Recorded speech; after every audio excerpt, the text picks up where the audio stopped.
साहित्य या समाज, जहाँ होती है हर मुद्दे पर बात, विचार है, विमर्श है, हल है, निष्कर्ष है, हर सवाल का हाजिर है जवाब, जिससे जुड़ा है परंपरा संस्कृति, संप्रति संप्रति संप्रति संप्रति।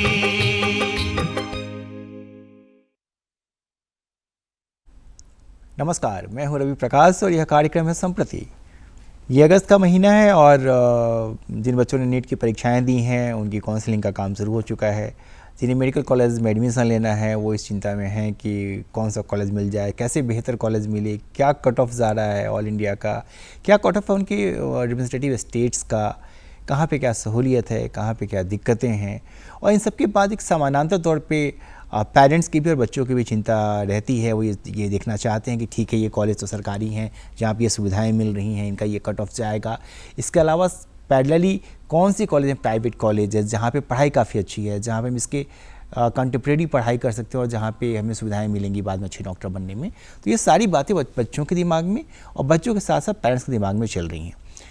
तो हम लोग आज के कार्यक्रम में बात करना चाहते हैं नीट की काउंसलिंग पे कि नीट की काउंसलिंग में क्या हो रहा है, आखिर क्या कट ऑफ है, कहाँ तक जाएगा, क्या संभावनाएं हैं, क्या दिक्कत है, इन सब चीज़ों पर। पहले भी हम लोगों ने एक कार्यक्रम किया था इस पर, तब काउंसलिंग शुरू होने वाली थी और नीट के रिजल्ट्स हाल ही में आए थे। अब इसलिए कर रहे हैं ताकि हम ये समझ सकें कि अभी जो काउंसलिंग की प्रक्रिया है इसमें कैसे पार्टिसिपेट करना है, क्या कुछ हमें हासिल होने वाला है। और इस पर बात करने के लिए मैं खास मेहमान को बुलाया है, जाना पहचाना चेहरा है, इस विषय पर पहले भी आपसे बात करते रहे। सुधांशु कुमार जी का स्वागत है, जो शहर के जाने माने करियर काउंसलर हैं, खासकर इनकी एक्सपर्टीज मेडिकल की पढ़ाई पर है। तो सर आपको हमारे कार्यक्रम में आपका स्वागत है। अभी के दौर में सर अभी का बताइए कि अभी क्या स्टेटस है, काउंसलिंग का क्या प्रोसेस चल रहा है, कहाँ पे हैं हम लोग? अभी देखेंगे तो ऑल इंडिया जो 15% सीट्स है और जो सेंट्रल यूनिवर्सिटी हैं प्लस डीम्ड यूनिवर्सिटी, इनकी काउंसलिंग एक राउंड हो चुकी है और सेकेंड राउंड स्टार्ट हो चुका है, रजिस्ट्रेशन एंड चॉइस फिलिंग। और स्टेट के ऑलमोस्ट स्टेट के फर्स्ट राउंड हो चुके हैं, लेकिन कुछ स्टेट्स मेजर बचे हैं, जैसे बिहार का बचा हुआ है, कुछ सुप्रीम कोर्ट का स्टे है सीट को लेकर के, और कर्नाटका का भी चॉइस फिलिंग चल रही है। तो देखा जाए तो स्टेट वाइज झारखंड का, अपने झारखंड स्टेट का पहला राउंड हो चुका है और सेकंड राउंड का भी नोटिफिकेशन आना बाकी है। तो बिहार में क्या दिक्कत हो गई है सर? बिहार में एक्चुअली गवर्नमेंट ने जो डिसीजंस दिए थे बच्चों के फेवर में कि जो भी प्राइवेट कॉलेज हैं उनके 50% सीट्स जो होंगी वो गवर्नमेंट फीस पे होंगी, तो उसको लेकर के प्राइवेट कॉलेज सुप्रीम कोर्ट चले गए हैं कि या तो सब्सिडी दी जाए या फिर तो मतलब ये कहते हैं private cut off private college का रहेगा, फीस हमारी रहेगी। जी नहीं, कट ऑफ तो हाँ बिल्कुल वही रहेगा। जो बच्चे अच्छे स्कोर वाले होंगे, क्योंकि ऑब्वियसली अगर फी रिड्यूस हो जाएगा, जीरो हो जाएगा तो कट ऑफ ऊपर चला जाएगा और बच्चों को फायदा भी होगा। अच्छा। लेकिन कॉलेज का नुकसान है इसमें। हाँ, क्योंकि उन्होंने पैसा लगाया, क्योंकि उनका नुकसान है, इसलिए वो सुप्रीम कोर्ट गए हैं।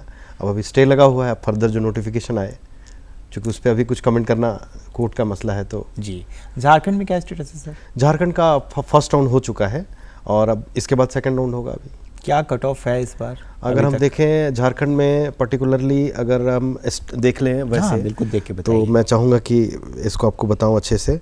तो झारखंड में जो अभी अपना जो फर्स्ट राउंड की काउंसलिंग हुई है, जी फर्स्ट राउंड में जो अपना कट ऑफ गया है, अगर हम बात करें फॉर जनरल कैटेगरी तो 28,177 रैंक को सीट मिली है और मार्क्स हैं 601।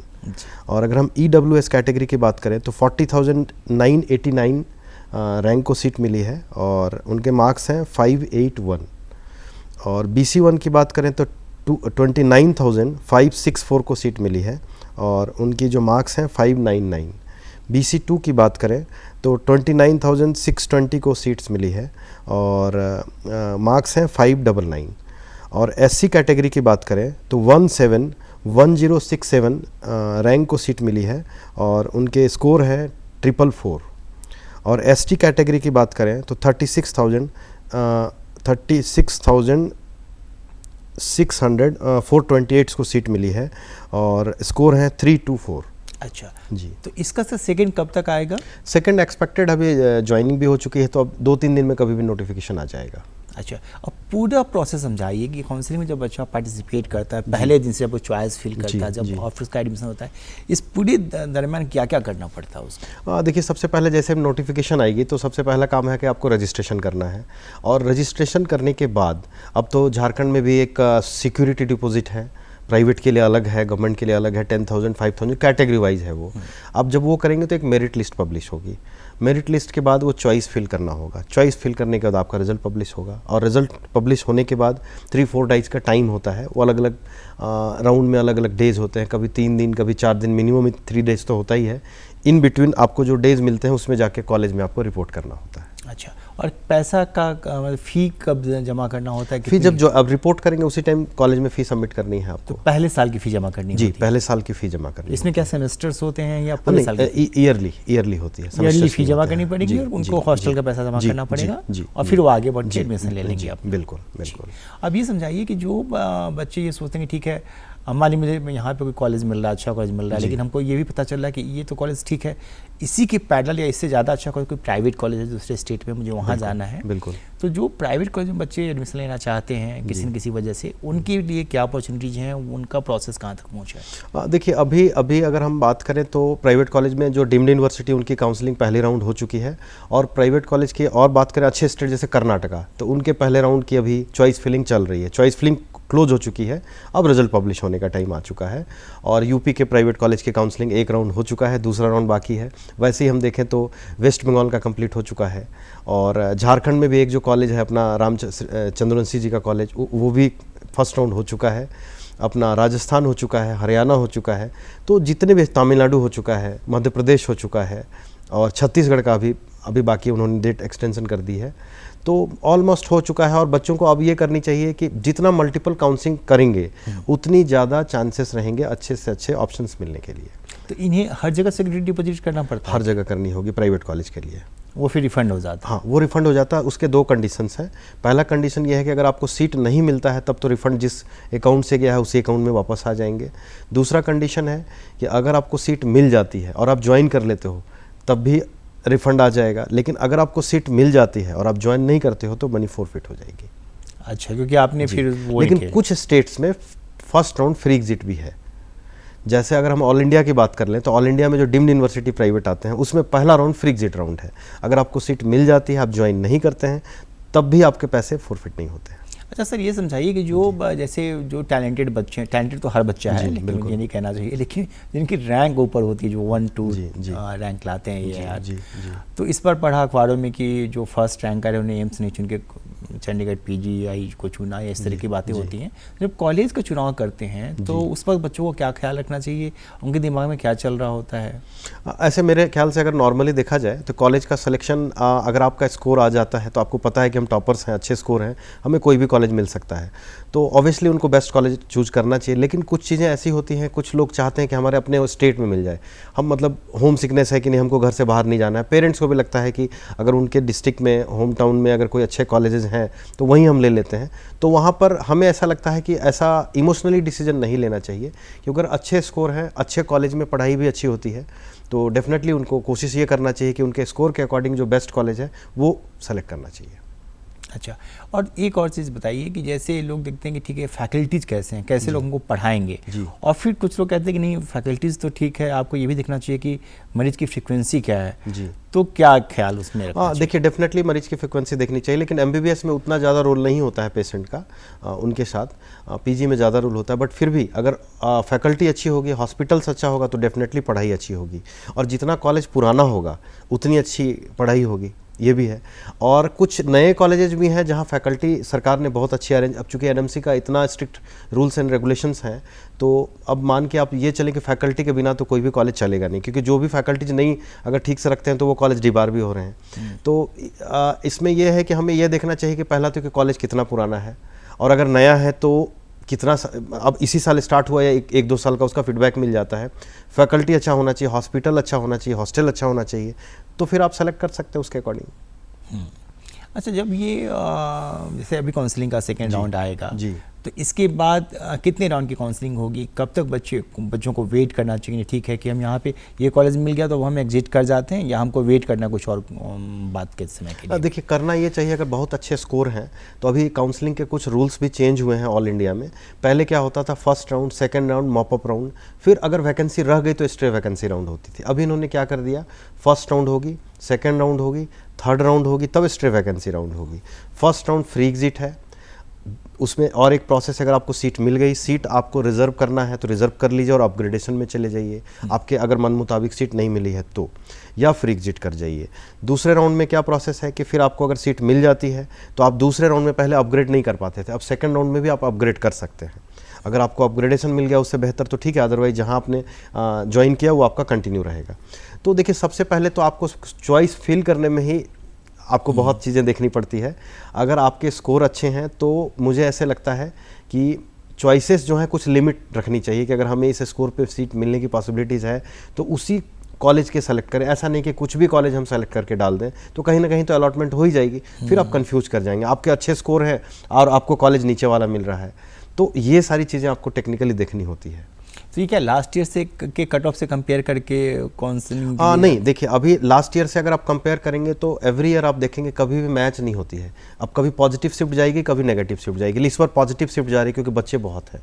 तो अब नॉर्मली क्या होता है, जब पॉजिटिव शिफ्ट जा रही है तो पहला जो राउंड काउंसलिंग होता है, फर्स्ट राउंड में आपको ट्रेंड समझ में आ जाता है। आप गवर्नमेंट में मान के चले 5-7 नंबर यही पॉजिटिव शिफ्ट जाएगा या नेगेटिव शिफ्ट आएगा, यही रहता है। नॉर्मली सेकेंड राउंड में नेगेटिव शिफ्ट होता है। कुछ कॉलेजेस हैं जहां पॉजिटिव जाएगी शिफ्ट, लेकिन नॉर्मली नेगेटिव शिफ्ट होती है। तो 5 to 10 मार्क्स का ही फ़र्क पड़ना है। और कैटेगरी वाइज तो कह नहीं सकते क्योंकि उसमें डिपेंड ये करता है कि अगर कितने बच्चे हैं उसमें, क्योंकि कुछ अगर स्टेट में मान के चले शेड्यूल ट्राइब बच्चे हैं, शेड्यूल कास्ट के बच्चे, अगर उनको अपने स्टेट में सीट मिल गई तो डेफिनेटली वहाँ पे क्या है कि फॉल नीचे होगा, ठीक है, नेगेटिव शिफ्ट ज़्यादा जाएगी। लेकिन जनरल कैटेगरी में नॉर्मली चांसेस है कि जनरल, ओबीसी या ईडब्ल्यूएस में देखेंगे आप कि नॉर्मली 5-7 नंबर यही वैरी करता है। इससे ज़्यादा कुछ फ़र्क आपको नहीं पड़ेगा गवर्नमेंट कॉलेज में। प्राइवेट में फ़र्क पड़ेगा। तो प्राइवेट कॉलेजेस का क्या कल्चर है? प्राइवेट कॉलेज में कैसे जाते हैं, कितने पैसे की व्यवस्था करनी पड़ती है?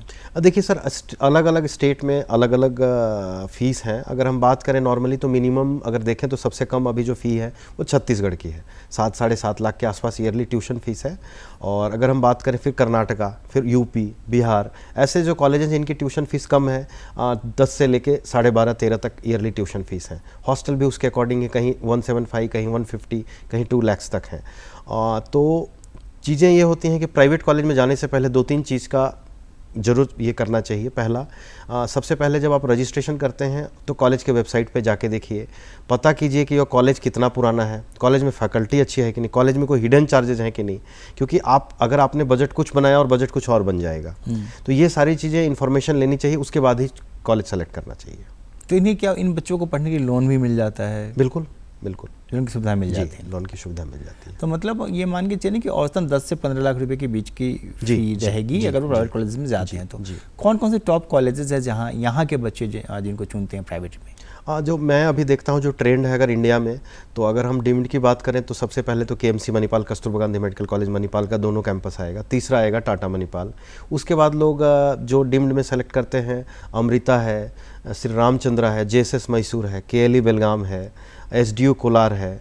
और उसके अलावा आप देखेंगे तो कुछ महाराष्ट्र में अच्छे कॉलेजेस हैं, जैसे एमजीएम नवी मुंबई हो गया, रूरल मेडिकल कॉलेज लोनी हो गया। अब भुवनेश्वर में 2 अच्छे कॉलेज हैं, कलिंगा है, सम है। इन सब कॉलेज का सेलेक्ट कर सकते हैं, लेकिन इनका बजट ज़्यादा होता है। इनकी बजट आप मान के चलिए मिनिमम टू मिनिमम स्टार्ट होता है 16 से लेके 22 तक जाएगा। डीवाई पाटिल पुणे है।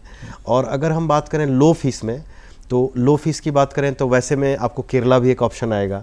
और अगर हम सेलेक्ट करें तो लोग कर्नाटका में नॉर्मली केम्पागोड़ा का सिलेक्शन करते हैं, वैदेही करते हैं, एमविजे करते हैं, बीजीएस ग्लोबल करते हैं बेंगलोर में। इसके बाद डॉक्टर BR अम्बेडकर भी करते हैं, JJM दावनगरी करते हैं, फादर मुलर करते हैं। तो ये सब कॉलेजेस अच्छे कॉलेज हैं अगर हम साउथ की बात करें तो। और अगर हम आते हैं यूपी बिहार में तो कुछ अच्छे कॉलेजेस यूपी में भी 4-5 हैं, जैसे SRMH हो गया, मुजफ्फरनगर हो गया, रोहिलखंड हो गया। तो ये अच्छे कॉलेज है। बिहार में है कटिहार है, किशनगंज है, नारायण मेडिकल कॉलेज सासाराम है। तो ऐसे कॉलेजेस लोग सेलेक्ट करते हैं जो टॉप लिस्टेड हैं। ऐसा नहीं है कि इतना ही, फिर B ग्रेड के कॉलेजेस हैं उसमें भी अच्छे कॉलेजेस हैं। अच्छा, हम लोग जब पढ़ते थे 90s में तो हमारे समय में था कि मेडिकल का इस तरीके का प्राइवेट इंडिया में बहुत नहीं था, बातचीत नहीं होती थी। लोग जाते थे विदेशों में पढ़ने के लिए, कि रसिया में पढ़ लें, इवन नेपाल में कुछ कॉलेज खुल गए तो लोग नेपाल भी जाने लगे बाद के दिनों में। तो क्या अब भी बच्चे यहाँ से विदेश पढ़ने, जैसे यूक्रेन वाला हम लोग ने देखा है, जब यूक्रेन का वार हुआ तो कई बच्चे लौट के आए, तो वहाँ की पढ़ाई कैसी रहती है इन रिस्पेक्ट टू जो इंडिया के प्राइवेट कॉलेज हैं? देखिए, पढ़ाई तो ऑलमोस्ट सिमिलर ही रहती है, ज़्यादा कुछ फ़र्क नहीं होता, क्योंकि एनएमसी के रूल्स को उनको भी फॉलो करना है, उनके सिलेबस को फॉलो करना है। बट ये होता है कि वहाँ ट्यूशन फ़ी कम होती है। अगर हम बात कर लें रशिया की तो ट्यूशन फ़ीस कम है, यूक्रेन है, कजाकिस्तान है, किर्गिस्तान है, उज़्बेकिस्तान है, पोलैंड है, जॉर्जिया है, इन सब कंट्री में ट्यूशन फ़ीस कम है। तो इंडिया के बनिस्बत आप बहुत कम बजट में स्टडी करके वापस आ जाते हैं। नेपाल भी थोड़ा सस्ता ही है इंडिया से, लेकिन नेपाल और इंडिया ऑलमोस्ट सिमिलर हो जाता है। और फिर बांग्लादेश है, बांग्लादेश और इंडिया की बात करें तो थोड़ा सा लोग जिनका कम बजट है वो बांग्लादेश भी जाते हैं। तो पढ़ाई सिमिलर है, पढ़ाई में कुछ अंतर नहीं है, बस आपका बजट भी कम खर्च में हो जाती है पढ़ाई। चाइना भी लोग जाते थे पहले, अभी चाइना कम जाते हैं लोग, लेकिन बाकी कंट्री में अभी भी जाते हैं जिनका बजट कम है। तो रशियन कंट्रीज इनमें कितना लग जाता है लगभग? देखिए, मिनिमम टू मिनिमम अगर हम सिर्फ ट्यूशन फीस की बात करें तो 10-12 लाख रुपए के आसपास आपको INR में आएगा, इंडियन करेंसी में, minimum two minimum. Per year नहीं, टोटल ट्यूशन फीस आएगी। मतलब ये मैं आपको, कॉलेजेस तो बहुत हैं और अच्छे कॉलेज की बात करें तो 19-20 लाख रुपए के आसपास आपको आ जाता है ट्यूशन फीस, बाकी हॉस्टल एंड फूडिंग लॉजिंग अलग। मुझे काफ़ी इस यहाँ के काफ़ी सस्ता है। बिल्कुल। और MBBS की पढ़ाई लगभग सेम है? लगभग सेम है। ठीक है। और ये जो बिहार के कॉलेज हैं जिनकी चर्चा आप कर रहे थे, किशनगंज की या कटिहार की या कई सारे पावापुरी की कई कॉलेज खुले हैं, शुरू में डेंटल कॉलेजेस भी खुले थे कि तो डेंटल कॉलेज में जाते थे।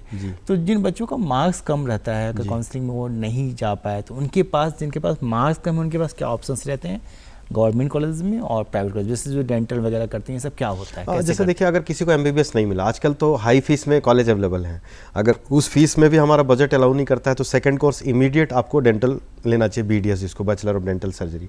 तो यहाँ पे लो मार्क्स में आपको मिल जाता है सीट। गवर्नमेंट के लिए तो अच्छी कट ऑफ जाती है, लेकिन प्राइवेट कॉलेज के लिए आप जस्ट अगर पास हैं, क्वालिफाइड हैं, तो आपको सीट मिल जाती है और उसमें भी अच्छा स्कोप है। तो वहाँ भी कॉलेज सेलेक्ट, अगर स्टेट वाइज अच्छे कॉलेजेस हैं, कुछ डीम्ड यूनिवर्सिटीज़ अच्छी हैं, तो वहाँ भी आप कॉलेज का और फीस, ट्यूशन फीस चूँकि ज़्यादा होती नहीं है उसमें, आप मैक्सिमम मान लीजिए 2.5 लाख से स्टार्ट होगा और मैक्सिमम 6-7 लाख तक जाता है। तो जो एफोर्डेबल होता है, अफोर्ड कर सकते हैं, तो डेंटल भी सेकंड ऑप्शन बेहतर ऑप्शन है। हाँ, क्योंकि अब तो काफ़ी हॉस्पिटल्स डेंटल के खुले हुए हैं और हर जगह दिखते हैं और डॉक्टर्स अच्छा कमा रहे हैं मशीनें लगा के। और ये बताइए कि जैसे जब बच्चा, हालांकि अभी तो काउंसलिंग की प्रक्रिया चल रही है, अभी काफ़ी क्रूशियल टाइम है बच्चों का, लेकिन जब वो पढ़ाई शुरू करते हैं, जब उनको लगता है कि हमें नीट में अपीयर होना है, नीट तैयारी करनी है, तो उस वक्त पेरेंट्स की काउंसलिंग आप लोग किस तरीके से करते हैं, बच्चों की काउंसलिंग किस तरीके से करते हैं, क्या समझाते हैं कि क्या ख्याल रखें ताकि मार्क्स अच्छे हैं? देखिए, बच्चा अगर सबसे पहले तो देखिए, जब बच्चा को 11th में आ जाता है तो उसी टाइम से उनको प्रिपरेशन करना चाहिए। एक तो +2 की पढ़ाई होती है और एक कंपटीशन की पढ़ाई होती है। +2 में आपको बहुत ज़्यादा पढ़ना होता है, लेकिन कंपटीशन के लिए कुछ ट्रिकी सब्जेक्ट्स हैं कि आपको फिजिक्स में कितना टाइम देना, केमिस्ट्री में कितना टाइम देना, बायोलॉजी में कितना टाइम देना, जिससे कि अच्छे स्कोर आ पाएँ। अगर सिर्फ आप बुक्स पढ़ेंगे तो अच्छे स्कोर तो आएंगे नहीं, तो आपको एक टाइम प्लानिंग करनी होगी कि हमको इतना टाइम ये सब्जेक्ट पढ़ना है। फिर रिवीजन, MCQ जितना सॉल्व करेंगे उतना ज़्यादा आपके लिए होगा। NCERT की बुक्स पढ़ें, स्टार्टिंग से पढ़ें, कुछ MCQ स्टार्टिंग से सॉल्व करें, और कुछ टीचर्स अच्छे हैं अपने शहर में जहाँ भी नज़दीक हो, वहाँ कुछ कोचिंग इंस्टीट्यूट से गाइडलाइन लें, तो उससे फ़ायदा ये होगा कि आपको ट्रिकी और सिलेबस कम करके पढ़ाया जाएगा, तो फ़ायदा ये होगा कि आप उस टाइम अच्छा से अच्छा स्कोर कर पाएंगे। अच्छा, पहले एक और चीज़ थी कि लोग कहते थे कि ठीक है, जो मेडिकल है इसमें काफ़ी पढ़ना पड़ता है, बच्चे कहते हैं कि हम नहीं जाएंगे पापा, क्योंकि बहुत पढ़ना पड़ेगा, फिर PG करिए, फिर MD करिए, DM करिए, तो बेटर है कि हम चले जाएं इंजीनियरिंग में, 4 साल पढ़ेंगे, पास कर जाएंगे। अभी बच्चों की क्या मेंटलिटी है, कैसे कर रहे हैं? देखिए, अभी क्या है, बच्चे जब +2 के आसपास 11th पास करते हैं तो उनके मन में ये डिसाइड हो जाता है, आज के ट्रेंड में मेडिकल ही एक ऐसा नई फील्ड नहीं रह गया कि आप वही सेलेक्ट करें। इंजीनियरिंग में भी बहुत अच्छा एक्सपोजर है, अभी ज़्यादा डिमांड है, अभी देखेंगे तो। हाँ, ये ट्रेंड है, लोगों का ट्रेंड है कि नहीं हमें कंप्यूटर साइंस ही लेना है या ECE लेना है, वो अलग बात है, वो बच्चों के ऊपर डिपेंड करता है, लेकिन सब ब्रांच में स्कोप है। और उसके अलावा आप बाकी बायोटेक्नोलॉजी है, आप BAMS कर सकते हैं, BHMS कर सकते हैं। अगर इंजीनियरिंग में भी बात करें तो जैसे कि मेडिकल में बात करें और भी कोर्सेज हैं, BPT हैं, तो ऐसे कोर्सेज हैं। लेकिन बच्चे का क्या है, बच्चा आज के डेट में कुछ बच्चे तो जो शुरुआत से डिसाइड कर लेते हैं घर का माहौल देख करके, कि हमें क्या करना है। कुछ बच्चे लोगों को देख के कॉपी करते हैं कि हमारे पड़ोसी ने ये कर लिया तो हमें भी वो करना है, लेकिन बच्चे को ऐसा नहीं करना चाहिए। मेरे ख्याल से पेरेंट्स को भी ये देखना चाहिए कि बच्चा किस सब्जेक्ट में सही है। अगर मैथ्स में सही है तो इंजीनियरिंग की तरफ भेजें, और अगर बायोलॉजी उसकी अच्छी है, फिजिक्स केमिस्ट्री बायोलॉजी, तो क्योंकि पढ़ाई दोनों में बहुत करनी है, तो फिर उस कंडीशंस में मेडिकल में बहुत सारे स्कोप हैं, कई उसमें भी फील्ड है, इंजीनियरिंग में भी मैथ्स लेके भी कई स्कोप है, तो वैसे प्लान करना है। ऐसा नहीं देख करके कि हाँ उनके बच्चे ने ये किया या मेरा दोस्त ने ये कर लिया तो हम वही सेम करें। खासकर बच्चे ये नीट में ही जब चॉइस फिलिंग करते हैं, चॉइस फिलिंग वक्त काफ़ी कन्फ्यूजन रहती है कि बड़ा अच्छा उसने, मेरे दोस्त ने ये पढ़ा है, उसका इतना मार्क्स है, मेरा 2 नंबर कम है, 4 नंबर ज़्यादा है, तो हम ये कर लेते। तो चॉइस फिलिंग के वक्त मतलब क्या करना चाहिए? देखिए, चॉइस फिलिंग के वक्त बच्चों को ये नहीं करना चाहिए कि कौन सा बच्चा कहाँ गया तो हमको वैसे ही करना चाहिए। नहीं, चॉइस फिलिंग के वक्त आपको अपना स्कोर देखना चाहिए कि हमारा नंबर कितना है, और अगर आपको कुछ भी पता नहीं है तो आप कम से कम कॉलेज की ग्रेडिंग देखें कि कौन सा कॉलेज टॉप से नीचे आएगा। आप नीचे से टॉप पे नहीं जाएंगे, आप टॉप से जो बेस्ट कॉलेज है पहले तो उसको प्रेफरेंस दीजिए, उसके बाद सेकंड प्रेफरेंस दीजिए जो बी ग्रेड के कॉलेज हैं, तब अपने स्टेट को प्रेफरेंस दीजिए डेफिनेटली, क्योंकि आप कहीं भी जाएंगे तो उससे बेस्ट है कि आपको स्टेट में कॉलेज मिल जाए तो बेहतर होगा।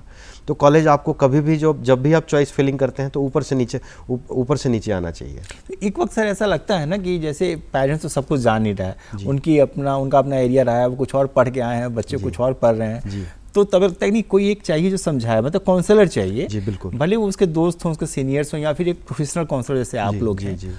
तो कितनी भूमिका आपकी है? और जब आप लोग, एक तो है कि पहले से आपके साथ अटैच्ड है, एक हो कि नहीं ठीक है आप काउंसलिंग के वक्त ही हम आए हैं, तो इन दोनों तरह के लोगों की काउंसलिंग जब आप करते हैं तो उसमें क्या फ़र्क होता है? किस तरीके से समझाते हैं आप ताकि उन्हें फ़ायदा हो? सबसे पहले तो हम लोग ये करते हैं, अगर हम उनके स्कोर देखते हैं और स्कोर देख के पेरेंट्स अगर पूछते हैं, हर आदमी तो यही कहता है कि हमको गवर्नमेंट कॉलेज मिल जाए, तो अगर स्कोर नहीं है तो हम मना कर देते हैं कि गवर्नमेंट में नहीं होगा, और प्राइवेट के लिए उनको पूछते हैं तो उनका सबसे पहला काम होता है बजट देखना। बिल्कुल, बजट अगर बजट में उनके कॉलेज आते हैं तो हम लोग पेरेंट्स से, बच्चे से भी डिस्कस करते हैं कि उसका कुछ स्पेसिफिक एरिया लोकेशंस क्या है, और उसके बाद फिर हम लोग प्लान करते हैं कि बच्चे को उसके बजट में कौन सा बेस्ट कॉलेज सेलेक्ट करना चाहिए, ताकि बच्चा अपने जिस स्कोर पे है उस स्कोर पे हम प्लानिंग करते हैं कि मिनिमम कितना कम से कम फीस में हो जाए एडमिशन, और कौन सा स्टेट हो जहाँ पे कि आने जाने की भी सुविधा हो, वो पेरेंट्स के अकॉर्डिंग बैलेंस करते हैं हम लोग। अच्छा, और पैसे के इंतजाम की जब बात आती है तो कुछ लोगों के पास तो ठीक, कुछ लोगों ने प्लान किया हुआ कि ठीक हम प्राइवेट कॉलेज में भेजना, बहुत पैसे हैं,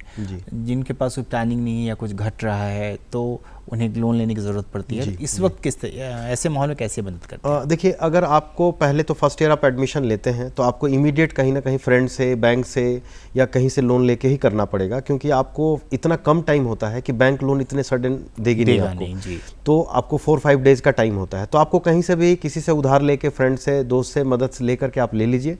उसके बाद जब एडमिशन आप ले लेते हैं, बोनाफाइड लेटर कॉलेज से लीजिए, उसके बाद बैंक में अप्लाई कीजिए। लेकिन हर बैंक की अलग अलग लिमिटेशंस हैं, तो कहीं पे आपको ऐसा भी हो सकता है कि एक लिमिट तक लोन मिलेगी, उसके बाद आपको प्रॉपर्टी मॉर्गेज रखनी पड़ेगी, तब जाकर के पूरी लोन मिलेगी। तो अब अलग अलग लोगों की लिमिटेशंस अलग अलग हैं, लेकिन हाँ, ऐसा नहीं है कि आप पढ़ाई नहीं कर सकते हैं, लोन लेके अच्छे से पढ़ाई आप कर सकते हैं। अच्छा, और जैसे कि एडमिशन हो गया हमारा, हमने पैसे की व्यवस्था कर ली, लोन ली, जैसे भी हो, तो एडमिशन होने के बाद और जब हम MBBS पास होते हैं, इस बीच में कितने पैसा का इन्वॉल्वमेंट होता है, क्या कुछ करना पड़ता है?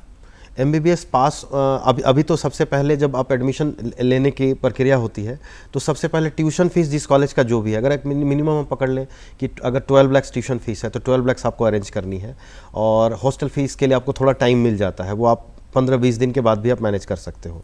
और स्टडी के ड्यूरिंग आपको बच्चे को जो जेब खर्च होता है वही आपको पैसे चाहिए, और कुछ एक्स्ट्रा खर्च की ज़रूरत नहीं पड़ती है। और बाकी कॉपी किताब बुक्स के लिए आप साल का 50-60 हज़ार और एक्स्ट्रा पकड़ लीजिए, इतना कॉस्ट तो आपको आ ही जाता है।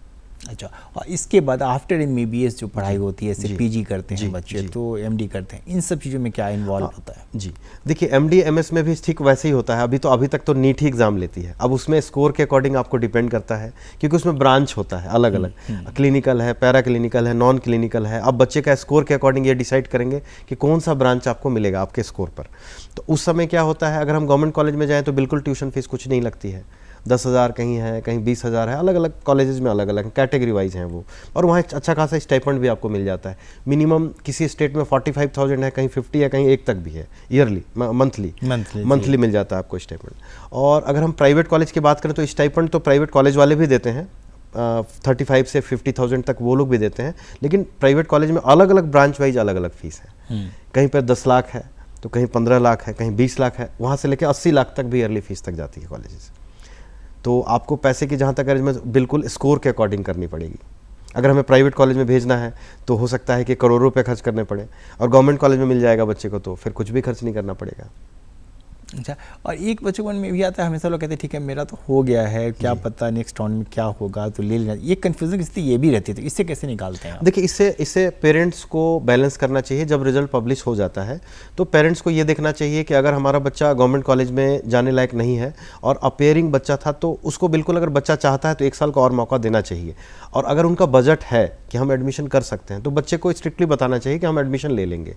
कन्फ्यूजन्स नहीं होने चाहिए, पहले ही डिसाइड करना चाहिए रिजल्ट के बाद ही कि हमको या तो प्राइवेट में लेना है, अगर प्राइवेट के अकॉर्डिंग है, गवर्नमेंट के अकॉर्डिंग स्कोर है तो ले लेना है, या हमें इस साल ड्रॉप करके फिर से प्रिपरेशन में लग जाना है। क्योंकि आपका टाइम इन्वॉल्वमेंट काउंसलिंग में 3-4 महीने का लग जाता है। तो इन बिटवीन बच्चा, अगर आप डिसाइड कर लेते हैं कि मुझे आगे पढ़ाई करनी है, तो आप वहाँ से कंटिन्यू स्टार्ट कर लेते हैं।